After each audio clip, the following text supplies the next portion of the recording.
Okay.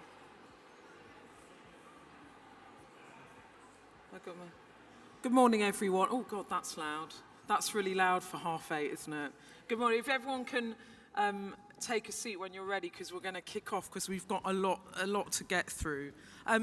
Thanks for being here. My name is Beth Rigby. I'm the political editor at Sky News. We're talking about work. I've been doing a lot of it lately.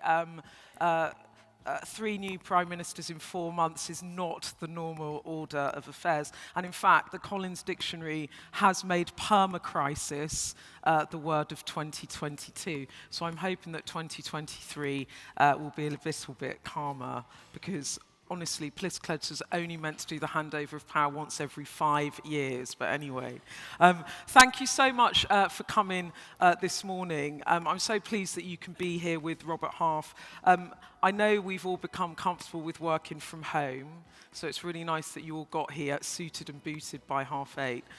We're gonna close by 10 a.m. So we've got great speakers, we've got lots to get through. And we're here in this temple of commerce. This is the former Lloyds Bank branch. And we're here to explore, as you know, the future of work.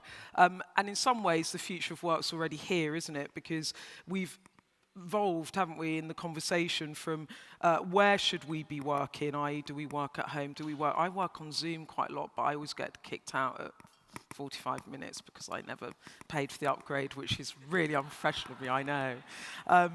But how do we work from home and support and enable people? And certainly at Sky News, it doesn't really apply to me because I actually physically have to be on the telly box. But lots of my colleagues, they do work from home. And when I do get to work from home, if you occasionally see me on that Zoom connection that's about to drop out normally, I am wearing my tracksuit bottoms under. Actually, I'll tell you the worst recent working from home experience for me was on the Sunday night that Boris Johnson decided he was not going to run for leader. So the Friday he'd flown back from Barbados, it was all building, was he going to get the 100? It was half term and my family were going to Centre Parks without me because we now had handover of power, so I was back in London. And I'd left my phone upstairs for, 2 minutes, just parted with it just for 2 minutes, and was packing the kids' stuff. And I went back upstairs and my phone's going mental. And it's now just gone 9 o'clock and Boris Johnson had just put out a statement saying he was not going to stand for leader, and it was my news desk. They wanted to do a phono. Now, a phono is when they put your face on the screen and they just call you up and you go live on telly and you chat. And I am literally in my pajamas. My hair is like a nest. I've got my glasses on. I look dreadful. So I do this phono for like 20 minutes on why Boris Johnson isn't. I'm sort of totally ad-libbing, like WhatsApping people as I go along to try and get more information. And I finished this at 20 to 10, right, 10 o'clock new, right, 20 to 10. I'm like, oh, that was quite stressful, right, okay, let's carry on. And then the output editor who runs the 10 o'clock news then phoned me and went, do you mind doing a Zoom, Beth, at 10 p.m? I'm like, what? He's like, do you mind doing a Zoom? I was like, Chris, do you know what it requires for a woman to be on camera? I was like, so basically I did do that. So I had my pajamas on, I put a jumper on, I straightened the front of my hair, so that was still, I put some lipstick on, and somehow we got this working from home live at 10 done, and apparently it was a triumph. I don't know if it was, but I don't normally get to, I'm going to take up the whole session now, I really need to go on. I don't normally get to work from home, but lots of people do. And in terms of the future of work, organisations are becoming quite employee obsessed, particularly in a quite tight labour market. How do you retain your talent? So what are we going to cover this morning? Firstly, we're going to have a fantastic keynote speech from Fiona Hathorn, not only an advisor and non-exec director, but a founder of a movement to support women with their career progression to UK boardrooms. Then we're going to have 4 practitioners and thinkers on the future of work, each bringing their own perspectives and learnings about what makes good people leaders. How do you keep people in your business? How do you motivate them? And how do you retain key staff? So we're going to have a good discussion about that, which I'll moderate, and hopefully you can take some learnings back to your colleagues and back to your employees. So that's the agenda. I've talked for too long, so it's going to overrun, which is typical of me, so I'm sorry. But first up, before we do all of that, can we please welcome onto the stage Chris Lawton. He's the Regional Managing Director at Robert Half here in London. He's going to tell you a little bit about the operation and the hiring trends that will matter in 2023. Chris. Thank you. Thank you. Thank you, Beth. So good morning, everyone, and thank you for making the effort to come and be with us today. Great venue, as Beth said, so we're really excited to see you all in person because it has been a while. And I did manage to put my suit trousers on and not my joggies today, so we're all good. I think the last few years have been a real challenge for us. We've seen lots of change. Pre-COVID, we went from 20 physical offices across the UK to 300 home offices overnight. We did a great job with that. We continued to thrive and grow. And as we came out of COVID, we're set fair for great things in the future. So hats off to everyone at Robert Half for the job that we did. But we did need to adapt and change the way that we did business. We needed to be agile and think about the way that we work. And more importantly, we needed to learn new ways of leading in the ever-changing world. We were at a conference recently where I heard someone say something that resonated with me. We talk about the war for talent, and some of you may have heard the war for talent. Well, a person that we were speaking to said that talent won, and that war is over, which I thought was interesting. So the mission at Robert Half hasn't changed, though. So it's about, for us, finding meaningful and purposeful work for our candidates. It's about finding great talent for you, our clients, to continue to grow your business, as well as ensuring that Robert Half is a great place for our people to thrive. So that's all what we're here for. So I wanted to also just welcome Protiviti. So Peter Richardson, who's on the panel, is from Protiviti, and we've got a few other representatives. So Protiviti are a management consultancy business, a sister company of Robert Half. They're a $1 billion company within their own right. They specifically deal with business process improvement, internal audit, risk and compliance, and technology consulting. They basically try to get businesses to face the future with confidence. So given that's what their purpose is, I thought that's very apt for what we're trying to do today. Also, I mentioned 2023 is a great year for Robert Half. We are 50 years young, which is a milestone that we're really proud of. So we will celebrate what we've done in the last 50 years over the next year, as well as plan for what we see the future for us, which we know is really exciting, and we're looking forward to what that brings. For now, I think the next thing to talk about is the hiring trends that we see for 2023. We've got a short video to show you, which hopefully will set the backdrop for everyone and the discussions that we're about to have. So if you could run VT, please. Always want to say that.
interesting stats there. Before I forget, actually, I know Charlie Grubb and Layla Tindor are in the house, so Layla and Charlie head up our executive search business, so I thought I'd just give them a shout out for those of you that don't know that Robert Half is in exec search. We definitely are, so give us a wave, Layla, Charlie. Seek them out after if you need to. Without further ado, I will not overrun because I do not have any funny stories about presenting to the globe with dodgy hair, so nothing so amusing from me. So without further ado, I'll pass to Fiona Hathorn, CEO of founder of Women on Boards.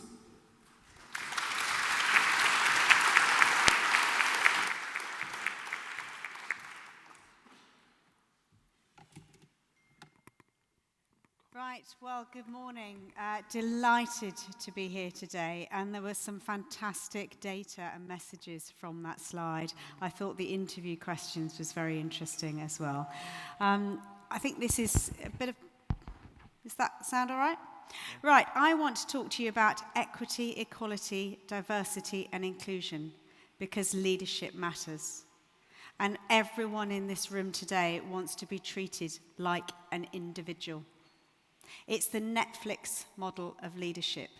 If you turn on your Netflix TV, everyone in the family has their own stream. Actually, it's quite scary if you go to my son and see what they're showing him as against me, what they're showing me.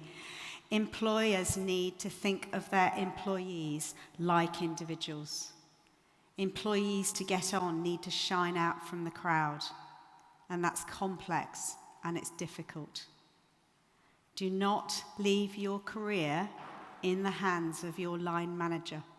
In fact, I was talking to somebody earlier, and I can't see you now, about the extent to which middle managers, the permafrost, those people who've got to their level of incompetence with managing people have had no training. Budgets are big at the top, they're big on technical, but they're not big. So you are at huge risk if you rely on your line manager to manage your career, and that's why standing out from the crowd is important. Now, in terms of just a little bit about me, my background's asset management. I used to work in the city running a global equities desk, and I had a fantastic time. I didn't notice that there were no women around the table. Shame on me. And there's a big backstory as to why I didn't notice and what made me a little different. And I'm not going to give you that story today because I'd have to start with my father and who he is and how I was brought up. I launched Women on Boards in 2012, just around the time that Lord Davis was tasked by the government to look at the lack of women on boards. I had been buying and selling shares, talking to fund managers for 20 years, and I had never thought about it and I'd never noticed. It was a shock to me. I've also got another brand, WB Next Gen Directors, and that's the brand we use when we're talking to corporates about owning your career, because it matters. And I don't want a brand that's uninclusive. And the word women, I'm afraid, does shock some people. I have to be careful when I use that I'm the chief exec of Women on Boards, because that must only mean I'm a raving feminist nut job. Believe me, I'm not, and I hope to prove that today. So we're a purpose-led organisation, and actually that came out in your research, that people want to work for a purpose organisation. What's my purpose? The boardroom matters. It only does two things: performance, abiding by the law of filing your accounts, policies, processes, and standards, and conformance, and then performance, which is stargazing, challenging the executives. And it matters so much, I want you all to believe that you could be in the boardroom if you want to. I want you to understand the boardroom of your own company. Who's in it, what do they do, and why? Do you have aspirations to be on your own company's board? I don't care whether you do or not. I want you to know about it because I want you to know you're making a conscious choice. I want you to think about community boards, because those that have been in the boardroom before the age of 28 normally get to the boardroom of their own company if they're interested. It's choice. So information is power. And I want to give you the information, or anybody the information, about what the boardroom does, and say, actually, it's common sense, and there's lots of boards out there, and it can be a mini MBA on leadership if you go onto a community board. So that's my purpose, and we work with lots of organisations advertising board vacancies, and it's a privilege to be here today working with Robert Half and also Protiviti, who've sponsored some of our research, because research does matter. So thank you. Now, the glass ceiling. You may not have experienced the glass ceiling. I didn't experience glass ceiling, but it doesn't mean it doesn't exist. Glass walls, barriers put in your way. An understanding of individuals' barriers and issues is really important. There's so much that's happened over the last 10 years, so I'm going to fly you through some of the history of conversations that we have had and the issues and challenges that companies are having today. Role models. Role models matter. You can't see what you can't be. It's a discussion that we've heard many, many times. These are my favourite role models. They are leaders that have got to the top from different continents all over the world, outstanding, fabulous individuals. Just because you've got a woman at the top, or a black man at the top, or an Asian, or somebody's Chinese, doesn't mean to say it's any easier for anybody else. So we've got to say, oh, well, it's fine because so-and-so got there. We must have the right culture. Culture is much more complex than that. I'm a great fan of podcasts. I love podcasts, so if anybody wants a link to all these podcasts, they're fantastic. Indra Nooyi, ex-chief exec of PepsiCo, fabulous story. Listen to how she led her people in a completely different way than any previous leader. Command and control is gone, and that came out in the Robert Half research. So themes from minorities. Now, I was reading the newspapers. You want to be careful when you get in the Daily Mail, but this was actually in the Daily Mail, which is about Westminster Council now not talking about ethnic minorities. They're talking about global power individuals, because ethnic minorities, they're not a minority outside the UK. So language really matters as well. So themes for minorities. Now, there's lots of themes. There's no one common theme as to what these individuals and how they got to the top. So I'm going to fly through these and just take you through what I think was really important. They had a strong sense of self. Strong sense of self. Now, I had a strong sense of myself, and you'd have to talk to my father about why that is. Really important to make people have a strong sense of self. It's complex. These individuals wanted to constantly learn. They were inquisitive. Are you constantly learning? Are you engaged in that? And is the company supporting you? Exposure to the boardroom from a young age. Talk to you about that and why I think it's important. Now, there's one thing on here that was critical in all of these stories, which I sadly can't help you with. But it's important. Supportive partner. If you don't have a supportive partner, it can be quite challenging. So, we can't blame the companies for everything that's going on. Society has a big part to play, and there's massive biases out there. Companies have failed with unconscious bias training, haven't they? Do we really think a 20-minute video is going to change biases of a lifetime? I mean, get real. However, bias is there, and the bias is in society. Now, we did some research on where we are in terms of the FTSE all share, so outside the FTSE 350. And it was sponsored by Robert Half, and Protiviti sponsored it, but Robert Half actually introduced me to Protiviti, so it's part of all the fantastic same family. So I'm going to show you some of this data. Now, first thing you need to be aware is that we've got to 40% in the FTSE 100. My response to that is whipty flipping D. We micromanage 100 companies to find a few women and a few minorities to sit on their boards. Well done. We could have done that ourselves. And it was hard, but we've got there. We've managed it the last 12 years. We started at 12%. Now, if you then look at the executive side, and Beth and I just were talking about the executive side, so let's have a look at the equity side. So here we're looking at the data. The FTSE 100, 39, 40%, it hovers around. Executive, the second line. Female leadership directors. We're at 17% at the FTSE 100, and we're at 12% of the FTSE 250. It's not moving. And if you look at the exact number of female chief executives or minority background executives, it's really, really poor. And it's not shifting, it's not moving, it's actually going backwards. So the research that we did with Protiviti was looking at what's happening outside. So all male boards were about 90%. At the FTSE 350, only 1.7% have an all-male board now. That's a huge change in 10 years. Outside the FTSE 350, it's 25%. Who's met the targets? 79% have met the 33% target, because it's not every board, it's the average of all of them. But it's 56% outside the FTSE 350. And it's much, much worse if you get outside that. And then directors of colour in terms of the Parker Review classification, which is 1 per board, it's only 25% at the FTSE All Share.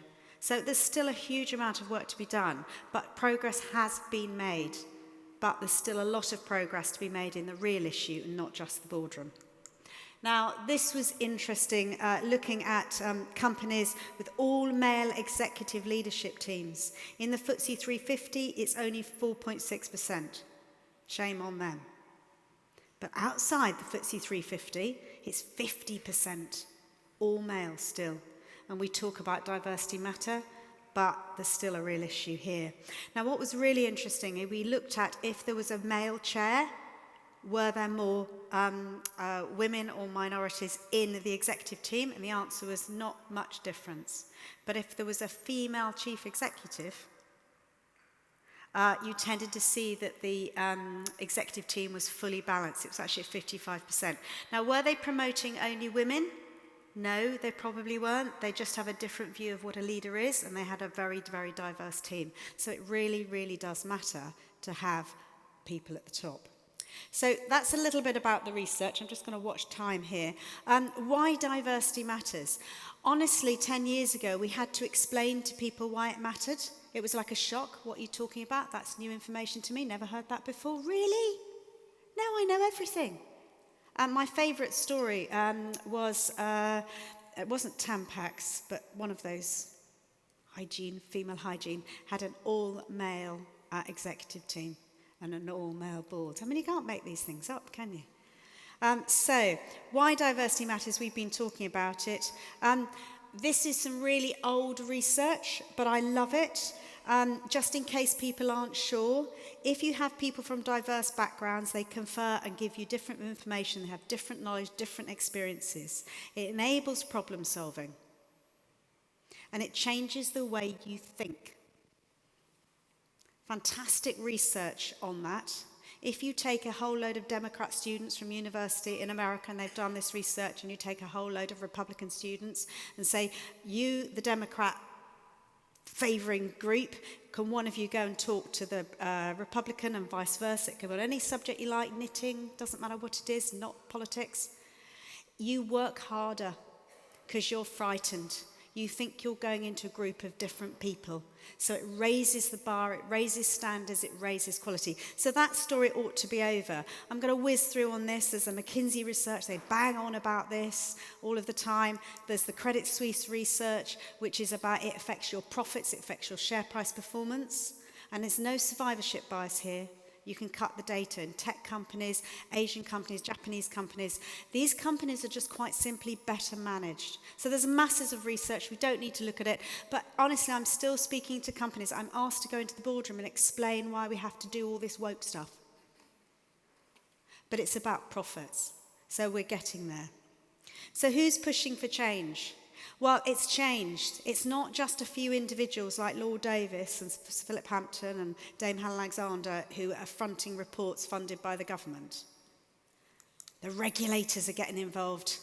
If you don't do it, we are going to punish you. We are going to fine you. It's unacceptable. The Financial Conduct Authority which says it's about risk.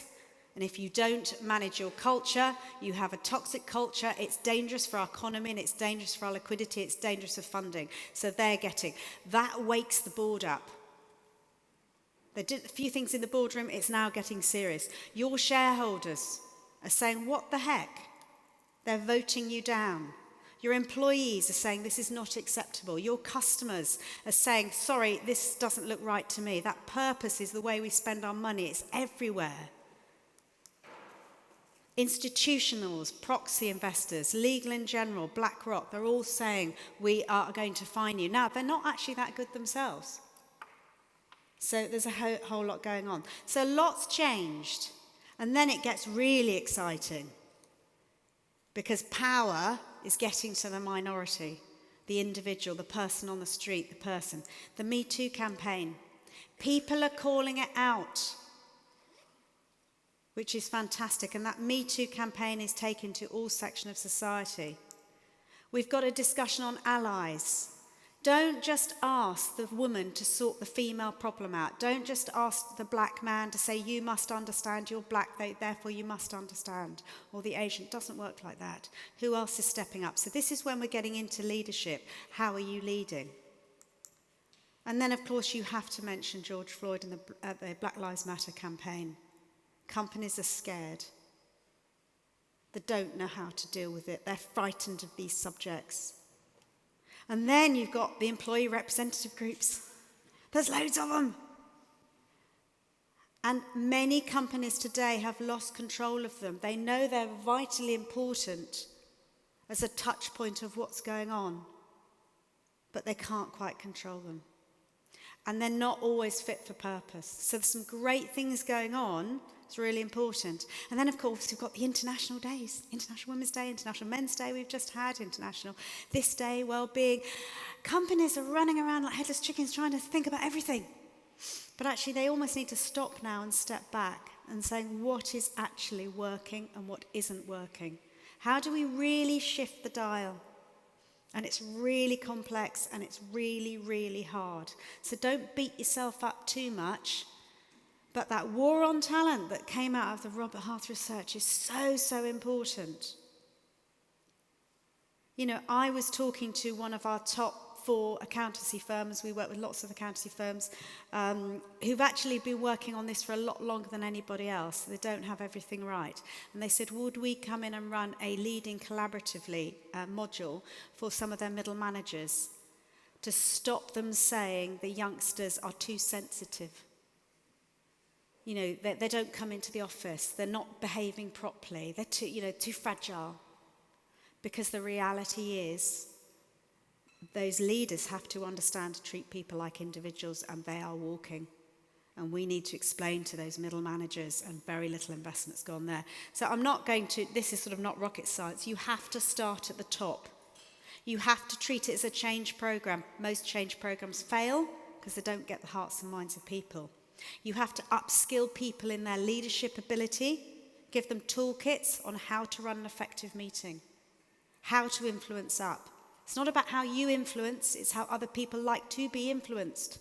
It's complex, it's difficult, it's not easy. Some people do it naturally, some people don't.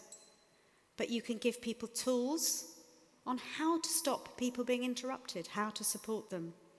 Understand your data. If you don't have data, I mean, for goodness sake. You know, we're way beyond the point. My favourite slide is usually a bunch of paper clips. You know, people still don't know the difference between target and a quota. Quota is a punitive legislative action, you will get fined. A target, we have targets for paperclip consumption. If we don't have targets for people management, what are we frightened of finding out? We didn't get there on merit. And don't get me on the word merit. If we have a merit conversation, then please, merit is in the eye of the beholder. It's a deeply complex situation. So support ambition. Remove blocks. I like Claire Hollingsworth, who's the chair of Go Ahead Group. If you want to see some good initiatives on changing the image of bus and train drivers, have a look at the Go Ahead Group. But what she says is there's no magic bullet. And what one company does isn't necessarily appropriate for you. It's hard graft, it's really important. Obviously, you have to remove the blocks. And there are loads and loads of blocks out there. Processes, policies, and this is where companies like Robert Half really come into their own, because they can help you understand the blocks, change the way you recruit, change your language. It's crucially important.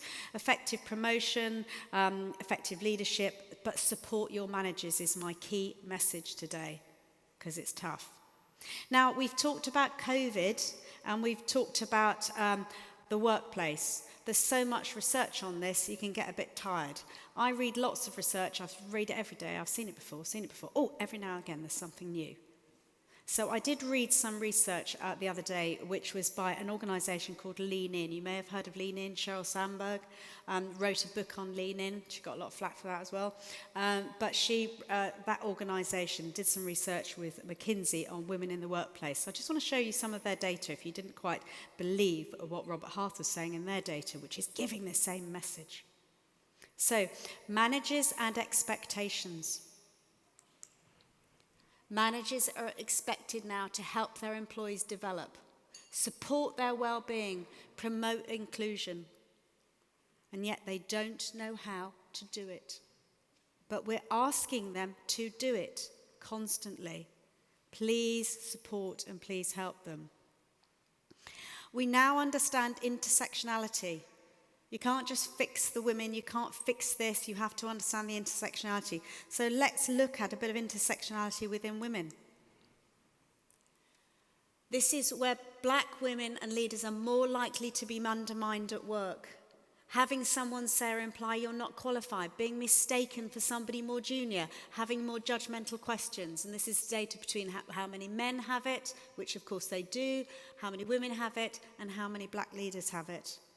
Understanding that type of thing is really, really important. And what are you doing about it? Do you have the skills to notice? Do you spot it? What is important to women today, and this is important to men as well. I have 2 sons, one's 26 and 24, and they really, really care about whether they've got flexibility and all of those things. So what's important to women and men today? The opportunity to advance, flexibility, commitment to ED&I, that came in terms of your questions at interviews, unsupportive managers, it really winds people up. So women tend to want it more, as you can see. These factors are increasingly important to younger women, much, much more so.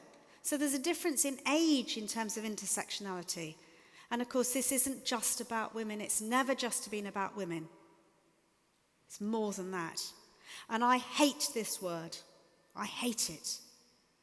Do you hear it? I hear it at dinner parties. I'm going to a dinner party this weekend. I'm dreading somebody bringing the Daily Mail type language up. It's a bit woke, isn't it? The BBC's getting blamed for it left, right and centre. Sky probably as well. So it is really important. It's not woke. It's about us being individuals. And we want things in different ways. Now, these are the companies that we tend to work with, and they bring us in for a whole host of reasons, but it's usually to support their executives going on to boards. So JP Morgan's got 33 subsidiary boards, BlackRock's got a lot of them, and they want their executives to inspire, to be executives on those boards and understand their duties, responsibilities and liabilities. But some of those companies allow us to talk to their young executives about the boardroom and community boardrooms. And when I hear an executive say, "Oh, I don't think you understand. The boardroom's not for our younger employees." How dare they say that? What are they doing? Hiding the toys under the table? What do they think I'm talking about? Shell's board? When you talk about the boardroom, we all think of FTSE 100. There's your arts board, there's your community board, there's your cycling board, there's government boards, taxpayers' money, things that you are funding, UK sport, grassroots sports. There's levelling the playing field absolutely everywhere, and I mean playing. The gender bias in playing fields around our country is enormous, because believe me, I'm not allowed to play football. The boys have had it for 50 years, for God's sake. What do you mean you want to have half of the playing field? It's not fair. When you take something off, but it's really important, and that's why these conversations are important, and that's why I will work with men as well as women. Why wouldn't I? I would be sexist if I said, "No, I'm only helping one section of your company. I don't like the rest." It's really important. But there are hilarious things going on at some of these companies as well. You know, "Please, can you come and fix so-and-so?" What do you mean, fix them? It's really difficult and it's really challenging. But it's up to you as senior executives, it's up to you as senior leaders to really take this seriously and go that extra mile. And I think that's what Protiviti have been doing in the work that they're doing, and Robert Half are doing, because they're thinking this, and they're not pretending they've got everything right. They're saying it's complex, and we can help you. But for goodness sake, treat people like adults, and give them access to knowledge and power. And I'm going to end shortly to tell you about my father. Why was I different? My father was 8 years old in Burslem-Stoke-on-Trent when a teacher came to him and said, "We need to get you out of here." His father was a coal miner. It's the Potteries, very, very deprived area. And they realised he was very, very clever. And so was his mother, who ran the corner shop. They sponsored him to go to a local boarding school or private school.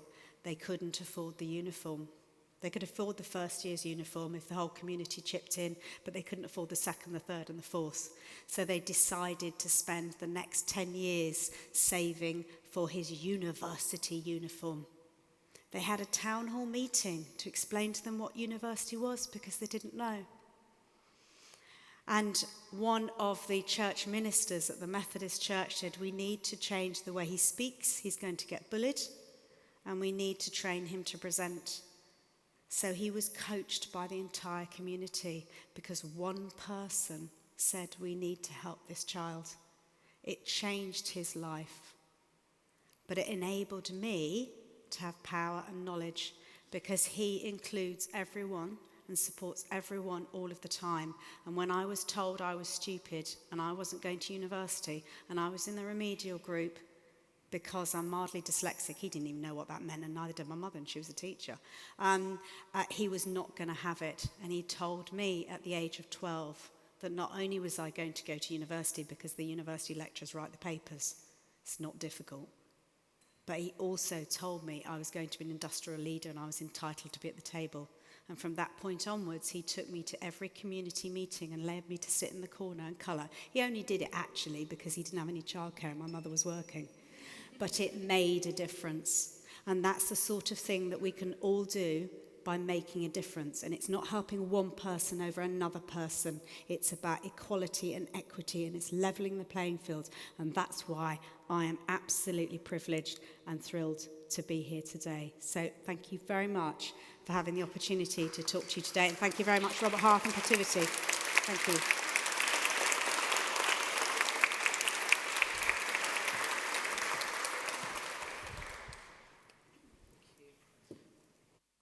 Okay, Fiona, thank you so much. That was really good. And actually, I remember we were talking earlier.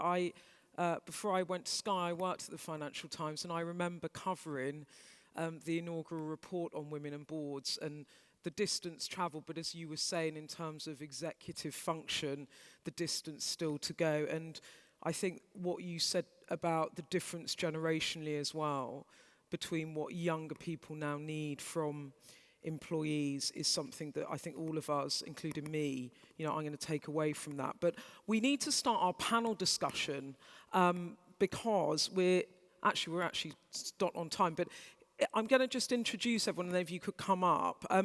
We've got about 50 minutes for this. We've got a great panel for you. Let me give you the quick introductions. We've got Sharon O'Dea, who's the digital workplace expert and co-founder at Lithos Partners, an expert on modern workplaces. Take your seat, please, on my panel. Jennie Barker, Chief People Officer at Trustpilot, and she's going to talk to us today about how to shape corporate culture, I hope. We've got Humayan Khader. Where is he? Where's Humayan? There you come up with the best trainers on, which I'm going to be stealing for my son later. Humayan's the Vice President for Growth at Dare. His mission is to reach a 100% renewable future, and I hope you can talk to us about retaining talent in your workplace, which is extremely competitive. And finally, last but certainly not least, we have Peter Richardson, architect of future work at Protiviti, who's advising big companies on the future of work, and clearly did quite a lot of that research with Fiona. So look, we've got a stellar lineup for you. I'm gonna sit here because otherwise I'll feel like mum or something. Let me get those. So we've got about 50 minutes. If we have time, I'll do some questions, but I don't know if we'll have time. But right, let's kick off with a broad question. I'm going to start with you, Peter, if that's all right. Because what I'd like to ask you are, what are the top 3 factors you think are likely to have the biggest impact on the future of work? Just a nice, easy question for you to start off. Thank you. Just the 3. Just the 3. Just reflecting on some of the things that have been said already. you said it in your introduction as well, actually, Beth. You know, the future of work was sort of already here. We're in this strange place. In fact, I prefer to view it almost as a strange planet that we've landed on. You know, it's got a different atmosphere. It's got a different landscape. We wear different clothes to what we used to wear. I would have been suited and booted for this normally, and I'm a little bit more casual. You know, I've tried to be not quite the white trainers, but I've tried a little bit. We speak a different language.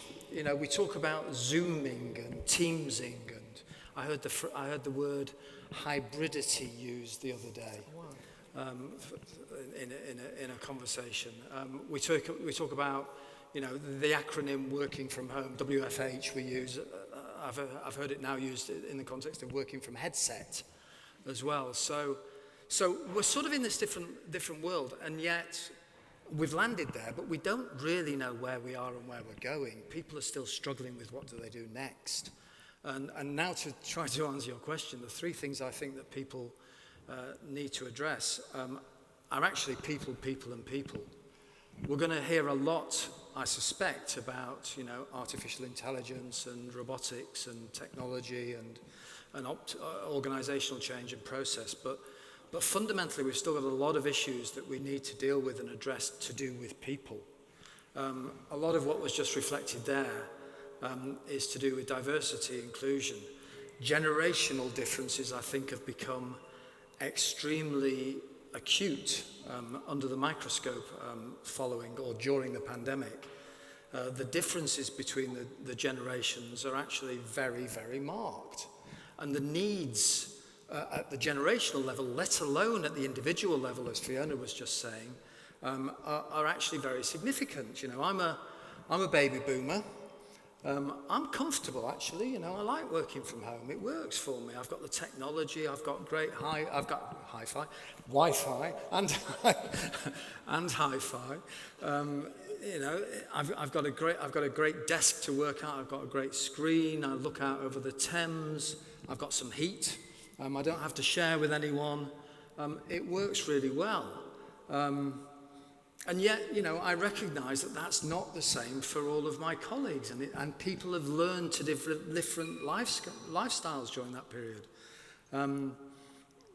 Generation X and millennials have dealt with, you know, challenges with family, challenges with parents, challenges with people in care, etc. during that period, and have designed their lives to fit around that. My assistant had her first child during COVID, working for me, and now her whole work-life arrangement is based around looking after her personal life and her children. She's just expecting a second child. And we have to recognise in our workplace that we have to be able to deal with that for all of those people. So dealing with the generations is a significant part of the people question. At the same time, I think we've moved on from the sort of hybrid working from home question, as you said in your introduction, Beth, to a question around how do we best get people to engage in person? Where's the value of in-person interaction? And how do we get people now to actually to relearn that and understand it? We're humans, you know, social interaction is what we're about.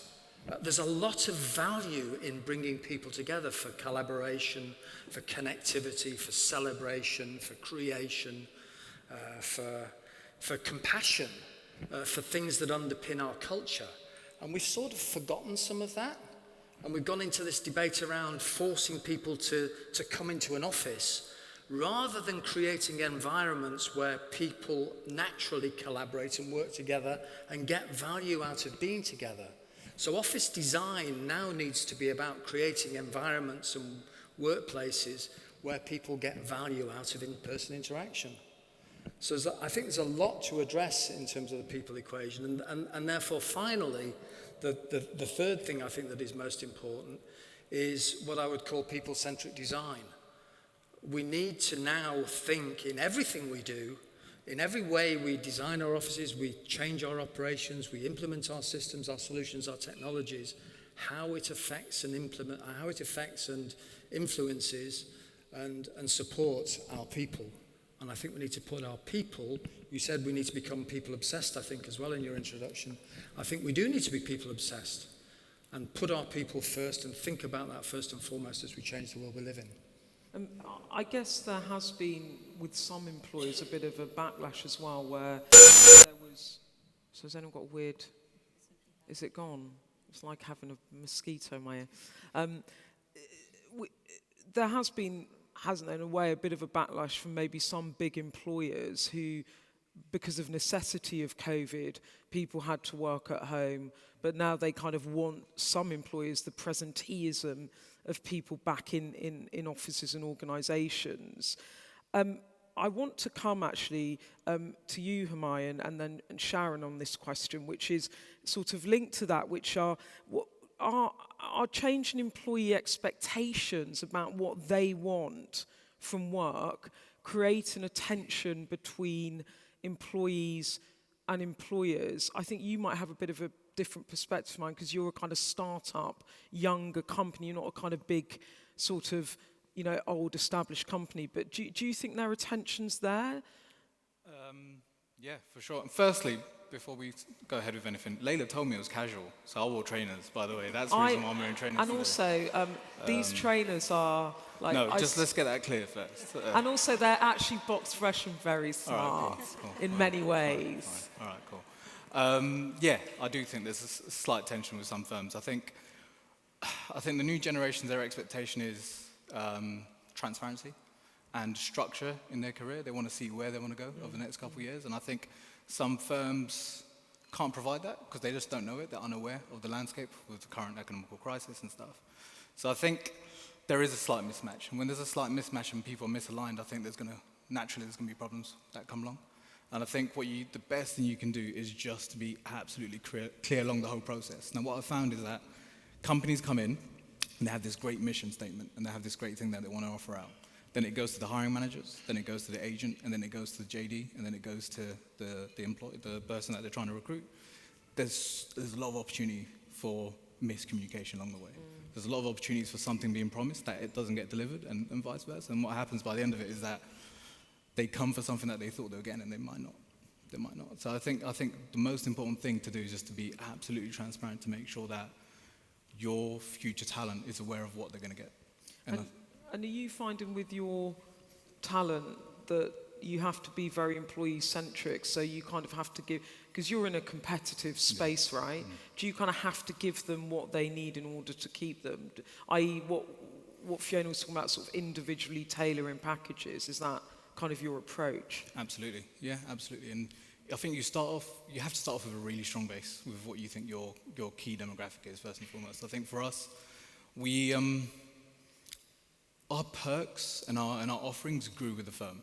So we had an in-house masseuse before we had a pension plan. Like, do you get it? Like that's for some reason that was important for our people.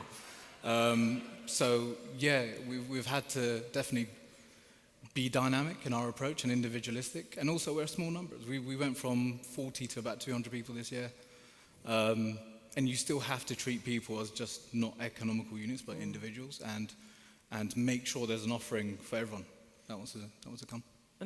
And Sharon, what are you finding? Are you experiencing this tension between what employees want and what employers are prepared to give, and who's moving more quickly? Absolutely. It feels like it's in three areas. So one of them is the one that gets talked about in the media the most, which is about flexibility. And there is this kind of tension there around what is the purpose of the office. So we can't bring people back into the office through passive-aggressive notes, but actually creating a purpose of being there, which might be, it's got to be something you wouldn't ordinarily get at home, like connection with other people. But there's a couple of other ones which are around kind of the experience of work itself. So actually, people kind of expect to be able to go to work and just do a good job. And if you put barriers in their way, and that's often around kind of the quality of technology you have or excessive processes that mean actually people go to work and just can't simply achieve the things they'd like to do, that starts to become a drag on productivity. People get annoyed and will start looking around. But I think the final one is probably around the degree to which people expect to have agency. So going back to the point that Fiona made really strongly there around people expect to create their own individual experiences at work. I heard a really good analogy recently, which is, for a long time, work and management styles at work have been a lot more around kind of a school model. So you're expected to be there at a certain time to do things in a particular way. But actually, increasingly, people expect their working life to be more like going to university, where you make a choice about when and where you might study or get things done, or the tools you might use to do that. And actually, there is that tension there now between that school kind of approach and the university approach that people kind of have come to expect. Are you saying that you think people want more autonomy? Absolutely.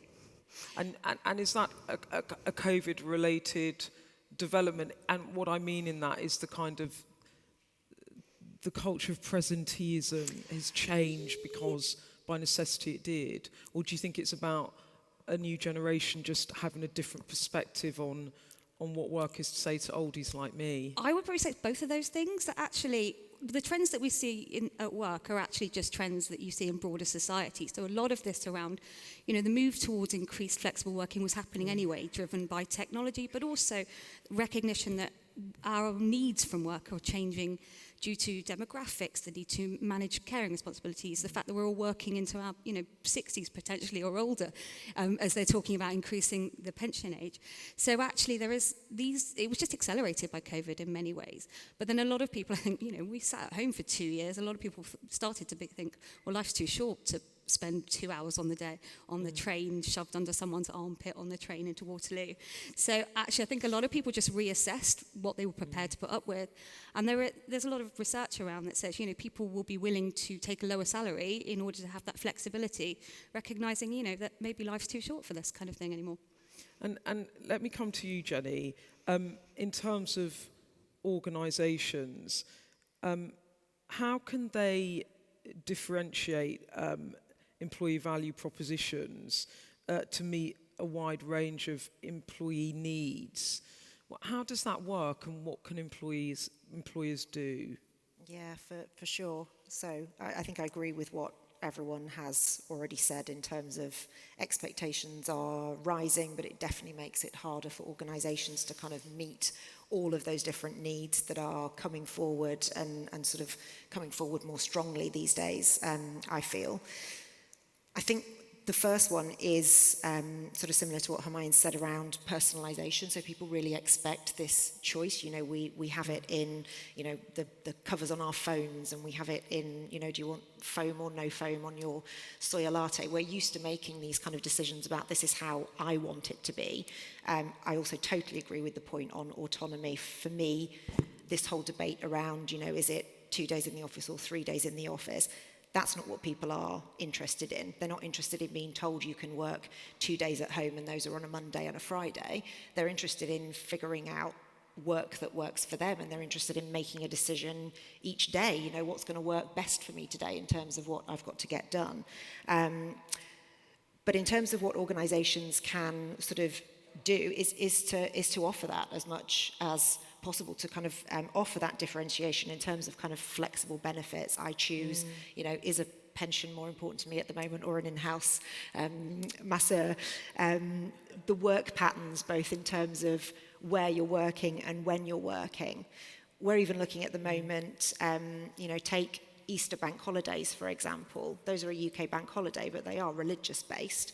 And there are a number of our employees who probably don't really want to take that time off. They'd rather use that on another religious celebration day, or just a completely different day that means something to them. So I think personalisation and sort of enabling that choice is massively important. But the really strong caveat that I have is I find that when organisations talk about EVP, they're sometimes talking about the actual offer of what's available, and they're sometimes talking about the articulation of what's available. So what do we kind of tell the world that we offer? And that's where you've got to be really, really careful. So you can't just start throwing these things in and saying, where we talked about purpose being so important. We can't kind of just start saying we're a purpose-led organisation.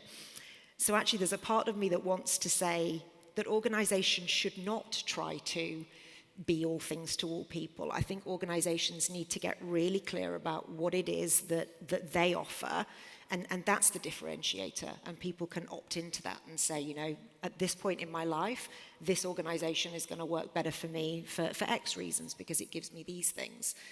Whereas at another point in my life, a different organization might. So I think orgs have got to be so careful to not just kind of try to be all things to all people. And then, as you say, people get there and they're like, oh, hang on, this is not really what I signed up for. But Jennie, do employers do both things, though, that they can go, this is our offer, you know, and the people will come if they like it, but then also for their top 20% of talent, they might tailor the offer more for the people that they want to retain? Is that what happens in practice? Maybe so. I don't see a huge amount of that, I think, because also another thing that employees expect at the moment is kind of equity. So they'd be, I think that would cause an issue if some people were sort of getting something different. But I think organisations, what they can do is they can articulate the best of who they are now and then work to become better at the things that they know they want to deliver in the future. But I just think it's really important to not jump out ahead of where you are right now. Yeah, and promise too much and then let people down. Humayan, let's come back to you, because I've just sort of processing what you just said, which was you went from 40 employees to 200. In what space of time was that? Just over a year. Just over a year. That's an incredible growth. That's a lot of new people coming to, I mean, you're a relatively young tech company. How do you do that in terms of bringing those people in? What do you do to attract the best talent? Or is it rather you're in a growth space that the people are coming to you? Or what are you doing to attract talent and manage that sort of employee growth? No, you're right. I think when you're speaking about attracting talent, I think there's two main things you want to consider. A is the communities, and then B is the language that you speak to those communities in. I think that's really important. So for us, when we're looking to fill roles or fill departments, we look for the core skills of the individuals that we need. And we won't just simply throw the JD into the ether and hopefully those people find us. What we do is find those communities that we think fit the profile. And they could come from alternative communities. They can be communities that are underserved, underlooked, or the ones that just don't have the right UCAS points. Like, we look at all avenues to try and think, okay, what are the key core skills that we need? What groups of people might have it? And let's reach out to them. And then you have to speak in their language, and I think that's really key. So, especially regarding our graduate programs, graduates, the new era, they talk differently to us. They're not really concerned too much about fancy words in your JD or how eloquently you put your words. What they speak in video. That's where we've got most of our results from, is from just having video and them watching and seeing it and seeing what our culture's about, what the offering is. And I think for us, being able to speak at the right level in the same frequency as the people we want to talk to is really important. And that's how we've been able to attract them. So we try and make sure that we also take away the veneer. I think what it's almost like when you go on holiday and you go on like TripAdvisor. You don't look at the pictures that the hotels put up. You look at the pictures that people put up to see if it actually looks like that. It's similar with the videos that we want to put up. We want to put the raw stuff up because that's what people actually want to see, and they want to work in a place like that. So I think it's about making sure you talk to the right communities and be speaking their language. And it can vary from different departments, but most of our workforce is fairly young, so we try and do it in that manner in how we do it. But also culture. We talk about culture so often here. Very well put. Everything that's been said so far I agree with, and it's really true. It's so important for these guys that your values, your ethics, your working practices need to match theirs. And if you're not wearing your culture on your sleeve, then how can they assign to it? How can they do that? For us, it's easy. It's just who we are. We don't even have a D&I policy, I don't think, which is absurd. But that's because our senior leadership come from a diverse background. They are diverse to begin with. It just reflects it. And you can't be it. If you can't see it, you can't be it. It's perfect. People see it, so they be it for us, and they come through, and they want to join the mission. So for us, the attraction is a whole heap of things. And also, let's for us, it's worked really well. And I'll tell you why. Like, let's be honest, no one's really heard of our company before this, right? And rightly so. Like, we're a small firm, big in our space, but you don't really hear of us. However, the grads have. the ones that we want to talk to have. And so I'll give you an example. So we work with a company called Amplify Trading. You may or may not have heard of them. They run like trading academies.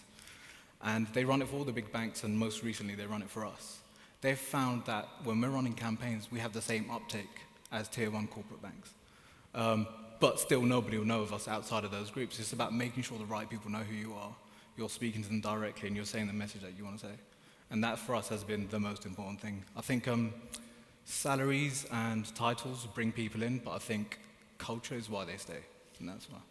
So that's really interesting. So you're sort of saying that actually the kind of big blue chips, if you're going up against the big blue chips, and what you're finding are graduates, there's not a kind of flight to safety in that I'll go to the big blue chip because that's secure for me. You're saying that all the salary package could be bigger. You're saying that actually the culture and values, the diversity of the company is something that really attracts graduates. So you're kind of a living embodiment of Fiona's speech in a way, aren't you? You're the sort of living embodiment of that cultural change. Yeah, hopefully. That's really interesting. Yeah. I want to move on though to flexible working. And Jennie, I'll start with you, but I might kick it down the panel. What can leaders do to build on the pros and cons, because there are pros and cons, that we've all experienced in flexible working? Like, what are the things that they should harness, and what are the things that they should see as cons and try and rein in? Yeah. For me, I personally sort of come from a place of believing so passionately in the pros of flexible working. So my response probably will reflect that, because it's more about how do we work around the problems that have been created in order to get to the benefit that so many we've learned so much and we get so much from flexible working. I think the first thing for me that leaders need to get really, really strong around is clarity. So, we're not in these situations that we were a few years ago where, as a leader, you're often sitting with your team, you're hearing the calls that they're on, you're able to kind of like nudge here and guide there and sort of manage things on a very organic basis by being around each other. And with hybrid teams and with people working from home, clearly that's something that's gone away. And I think it's then incumbent upon leaders to be extremely clear. So do your people know exactly what they are supposed to be delivering? And it sounds silly, but it's very basic. And in an environment where that wasn't the case previously, you would have caught that, but you won't catch that in this working setup now. So you've got to make sure that you've got real clarity around what people are supposed to be doing. And I think the other area where you can provide a huge amount of clarity is around how the team operate. And we were talking a little bit before about sort of the art of communication. But how does the team get work done? When do they come together for meetings? When do they use Slack? When do we get together to review progress? And I think those are things that kind of you feel like they're naturally happening in the way that the team is working, but I've just seen huge value in actually kind of codifying that and giving people that clarity around, okay, this is how we get things done in this team and in this function. So clarity is one thing. Another one is really around listening. And the basic premise of this is that it's harder to see what's going on, and therefore you have to ask more. You have to prompt things more. So how are leaders checking in with their teams? Do you have survey feedback available? If not, set up something. Think about how you're getting feedback from your people about what's working and what's not working, but also particularly around how they're doing, because I think that's the classic case where it's now much harder to see when people are having a tough time. And so you have to both ask more regularly, and you have to create a safe space for people to feel comfortable to talk about kind of what's going well and what's not going well, and leaders should be at the forefront of that. And then the final area for me is leaders have a really big role in kind of creating a really strong connection and sense of sort of belonging for people. So between the members of the team, but actually also between the employee and the company. And I'm sure many of you did, but I didn't change jobs in the pandemic, but I know people who did, and they sort of commented on the very weird dynamic of logging off one day and then going back to the same desk the next day and just logging on and seeing a different logo on the laptop, and that was all that felt different. And that shouldn't be all it is, right? You know, if you want to have a thriving workforce, you want that sense of connection and community. You want them to feel that they're part of something. And so, you know, whether that's thinking about how you onboard them, whether that's thinking about sort of how you articulate and make your culture live in a virtual world, whether that's the community groups, the sort of employee representative groups and resource groups, I think people just want to feel part of something bigger, and that's what now as leaders we need to help them with. Peter, can I just, with your baby boomer hat on, I think I'm nearly there, I'm not sure. One thing that kind of at my workplace comes up as well, though, about people working from home versus being in the office, is the experience that you can build when you're a younger person at work from just the organic sharing of information or watching a more senior colleague in action performing their job, and the kind of the trickle down of learning. Is that something that's in danger of being lost when people are physically not working together? Because a scheduled Zoom call is a formalised meeting as opposed to that organic sharing of information and learning actually through observation. Is that in danger of being lost? I think it is, yeah. It used to be easy, didn't it? Because we all went into the office every day and we knew everyone was there, and all of that, you know, serendipity, the discussions that happen to happen, and the trickle down, as you say, of experience and of knowledge and sharing of things throughout the office environment did happen. And now, in order to make sure that that can continue to happen, we actually have to be far more organised in planning for random, disorganised things to happen. Yeah. So actually, we need to plan our days in a way that we never thought about before. When should I go into the office? How should I go into the office? And as employers, we also need to think about enabling that to happen in such a way that people can benefit from that. There's a danger as well that we get to a sense of presenteeism, you know, that those who are there get benefits and those that aren't don't. Therefore, as leaders, again, we need to lead in a hybrid way, if I can put it that way, to be inclusive of all people wherever they happen to be. And it's called flexible working, by the way. Flexible to me doesn't just mean always working from home. That's not flexible. Flexible means working from different places, different environments at different times. And the challenge, therefore, for us is to create environments, as I was saying, where that can happen and where people feel the benefit of coming together and learn and continue to have those experiences. And just, I'm going to come on to leadership in a moment, but just before I do, I just want to ask something of Humayan about technology, because you talked a bit about your videos and the way in which that's used to draw people in. How do you use technology to sort of aid interactions between colleagues as well? Are you quite, what's the word, trailblazing in that way? Hopefully. I think we use technology in all parts of our process. The most important part is actually even down from the recruitment process. So we don't actually look at CVs anymore. We hate CVs. We think they're terrible things. Mine was terrible. That's why I hate them. But they're just awful things. So what we do is, if you want to be a trader in our company, you play a video game online, and if you pass that video game, you then come see me at an assessment center. Even then, I don't really ask for your name or your CV, purely because I'm not going to remember it, and it's just no use. There's no value to any of that. And then we run the assessments, we build up a profile of this individual, and then we hire them off the back of their core skills. Now, that technology kind of solution we bring to every part of it. So, like, the communication aspect of it is, you speak about Zoom rooms, and you're right, there is a little bit of, like, when you're on a Zoom call, it's a formal conversation. Yeah. So we've had it where we've had Zoom rooms, almost like an office floor, where people are just in there and just lingering, and it's not actually a meeting. People are just there talking. So we've had that. We also have this strange little robot in the office that you can log into, and you can like play it like a PlayStation and run around the office as if you're there if you want to be. It's a bit weird, but it works. So we definitely try and make sure we use technology in every single part of what we do.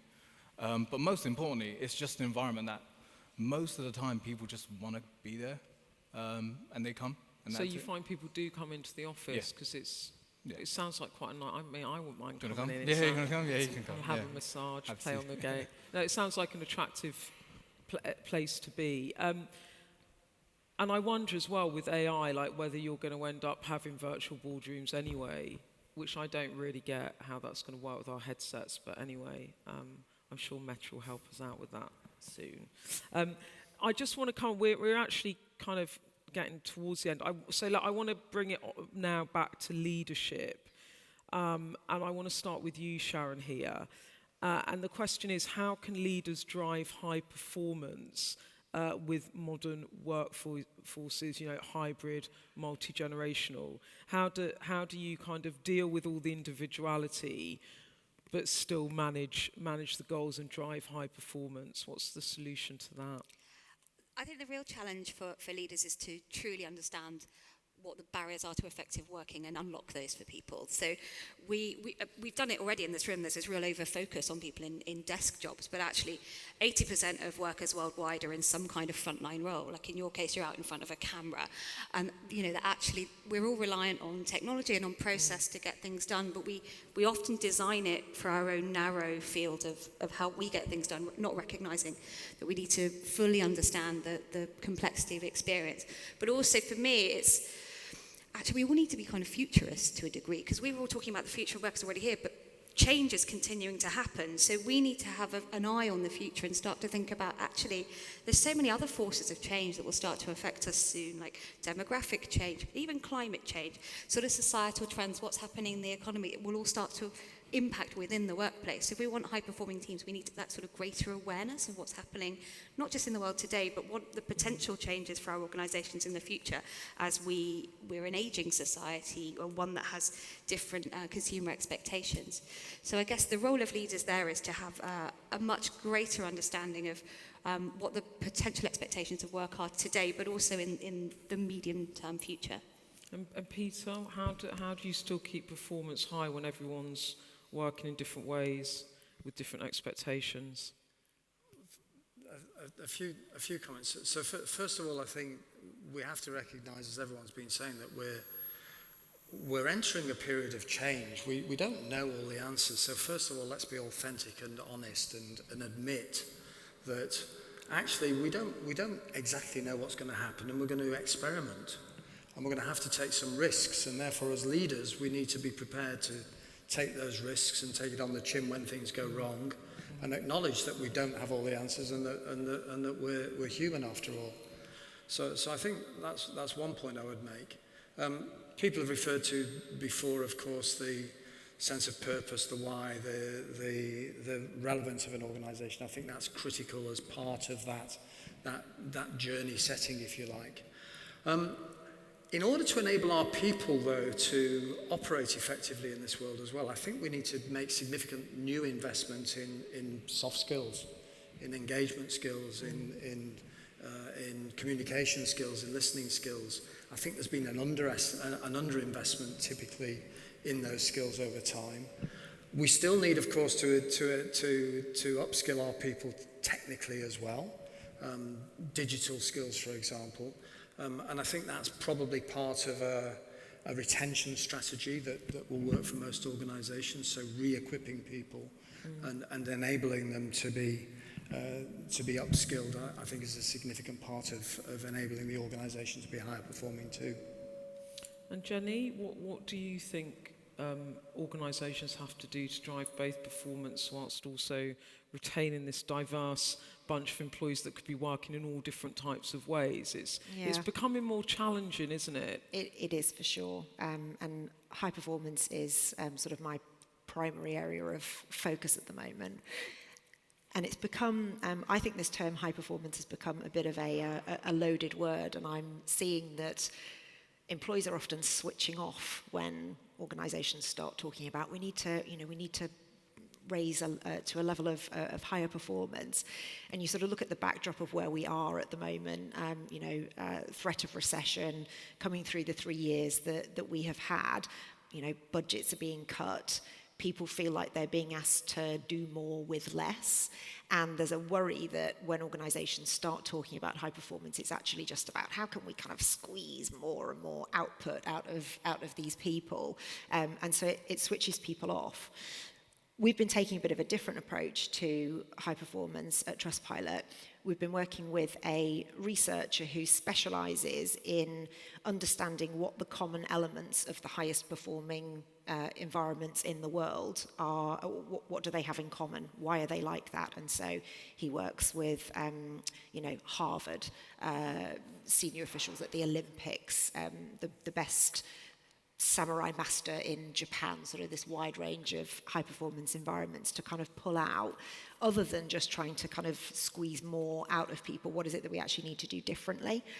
And we sort of land on a high performance environment, back to basics, is a place where people have clear and meaningful goals. Back to my earlier point, they really understand what they are expected to deliver.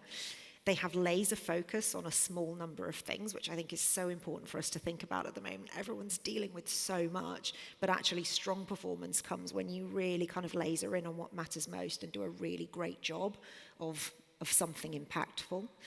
High performance environment is where people have a really strong understanding of how they're performing. So whether that's through kind of independent measures that some jobs lend themselves to and others don't, or whether it's feedback, people have a really strong sense of, am I doing well? Am I doing the right things?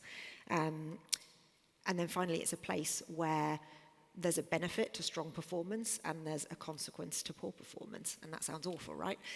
So I'll assure you we are not taking a purist approach to that at Trustpilot, but what we are doing is we're using these principles to actually go back to the whole way that we organise our work and the way that we manage performance in our employees. So I think my steer on this question is it can't just be about organisations trying to squeeze more out of the way that we've always done things. We have to look at things differently and adapt to the world that we're in right now.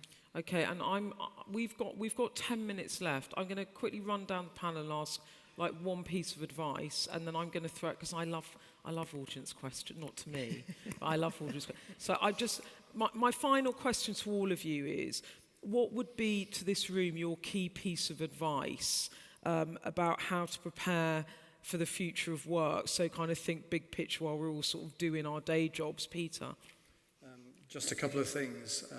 One, be employee obsessed, as I said previously. And in order to face that change environment that we're all going to have to deal with, we need all to get, and my boss uses this phrase a lot, and I like it, we need to get comfortable with being uncomfortable.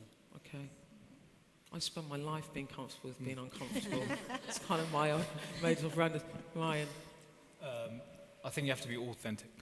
I think you have to be truly authentic in all parts of your processes, in all parts of your communication. So then the people that join with you join for the right reasons, and then you grow together. And I think if you grow together with a workforce, you don't have that revolving door of people leaving every couple of years and it costing you lots of money and all that kind of jazz. I think that is probably the best piece of advice I can give. Sorry if it's not any good. I love authenticity.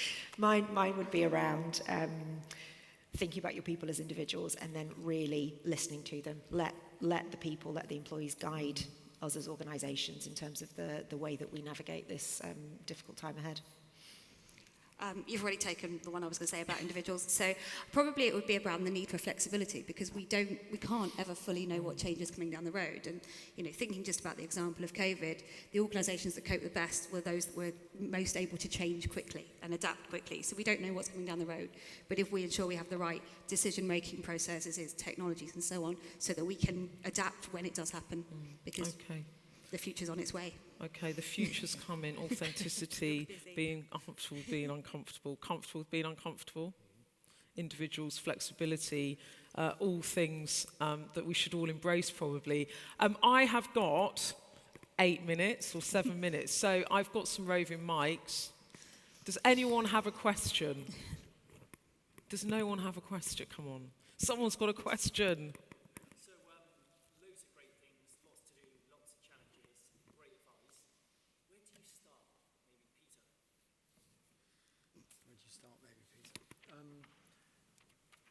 Fiona made a point. Fiona made a point about data, and I don't believe we currently understand well enough our employee population. I don't believe we utilise the data, and to Jennie's point, I don't believe we listen enough and understand enough where our people are actually coming from. And I'm afraid that employee surveys don't give you the answer, because employee surveys are a mechanism, I'm afraid, where people tell you what they think you want to hear. You need a real diagnostic that gets under the skin of where your people are coming from and what's concerning them and what the data is actually going to tell you. So I'd start with a diagnostic that gives you that data and starts to populate and answer those questions for you. Data, okay. Any other questions? Yes, the lady at the back. Has anyone mic or do you? Where's the mic? Oh, okay. Yeah, just give it a shout. Yeah.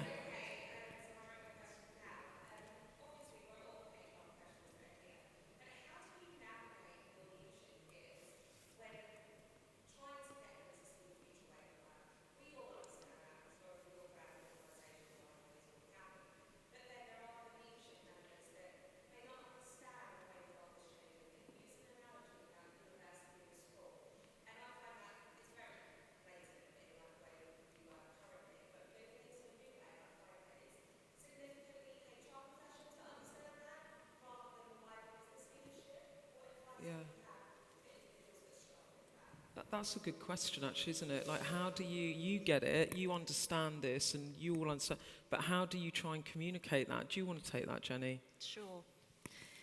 I don't know that I always try to communicate it myself. I think what really does help is when you get people together to try and understand different perspectives.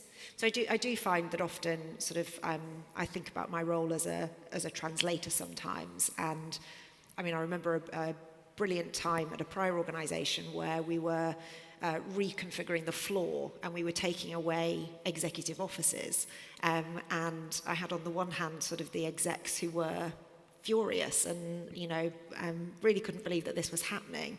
And then we had sort of the younger generation, the people out on the floor, as it were, who were kind of saying, well, I think it's disgusting that they, sit in this special area with their fancy carpets and their lovely desks and all of that sort of stuff. And we had some really interesting discussions about kind of getting those people to connect and share the perspective. So, the people out on the floor were able to explain, okay, this is why it's an issue for us. It's because it feels like you're separate. It feels like you're not kind of really connected. But equally, the execs were able to say, do you know what? It feels like the game has changed. Like, I worked for this. Like, this was what I was getting towards. And then all of a sudden it feels like things have been kind of taken away from me.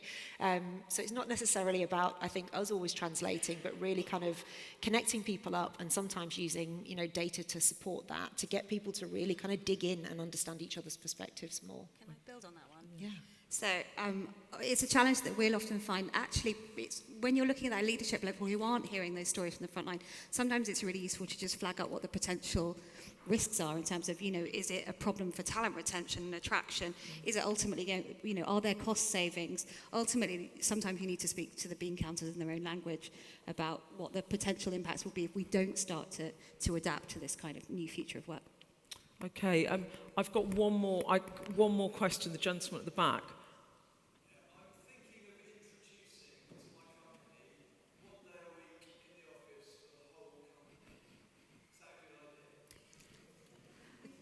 Who's taking it? I heard a really good case study recently where exactly that, they allow people to come in when they felt like it, but it meant that people would just come into work and then do Zoom calls from a slightly different location. So actually there was a need to have that level of coordination. So they end up settling on, I thought this was quite nice, Wednesday +1. We'll all come on a Wednesday and then come in any other day that works for you so that you have both the flexibility but that opportunity to coordinate, connect, build that level of trust that we need in order to work more flexibly the rest of the time. Anyone else, Peter? It depends. Such a consultant answer. If it's seen as on the one hand, I'm afraid, to use this word, some organisations have dinosaurs that don't trust people, and the only way I can trust you is by having you in front under my nose. If it's seen as that, then it's a bad idea. If it's seen as a bunch of people out here who are lacking direction and lacking purpose and leadership haven't got a clue what they want from me, and they're doing something to help me in that, then that's a better idea. And if it's in particular seen as something that helps people do those C's I was talking about: connect, collaborate, create, communicate, celebrate, provide compassion, do something that's to do with the culture, then yes, that's a good idea. Okay, thank you. And we are dot on 10 o'clock, so we're going to have to stop.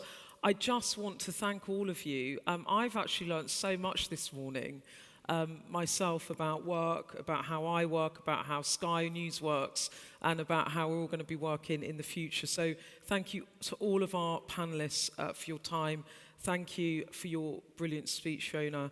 And we haven't had much Q&A today, but if you've got any further burning questions, do speak to your contact at Robert Half, and they'll come back to you. Thank you all so much for coming, and I think we should give everyone and all the speakers a round of applause. Thank you so much.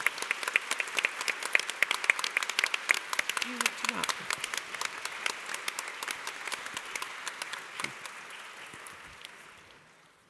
Thank you. So, yeah, just to finish off and say thanks again to Beth, Fiona, and all of our panel. I think it's been great. We could have probably sat here all day and talked about this subject. It's called the future of work, but I see it more as the present of work. It's not in the future, it's here and it's now, and we're having to deal with it. So, yeah, hopefully we'll be doing more of these, and we'll hope you come along. So, thanks for everyone making the effort. It is 10 o'clock, and conscious that people have busy days ahead of them, whether you're going back to the office or home. We don't just recruit for people, as we've got lots of advice, we've got lots of experience in the marketplace. If you need any advice, whether that be what is happening in the market, what are candidates looking for, what are other employers doing to help their employees, then feel free to reach out to your Rob Hathorn representative and get some advice for them. But we'll be hanging around. If people have got time, then feel free to hang around. If not, we'll wish you a safe journey, and thanks again for everyone for coming and making the effort to be with us. Thank you.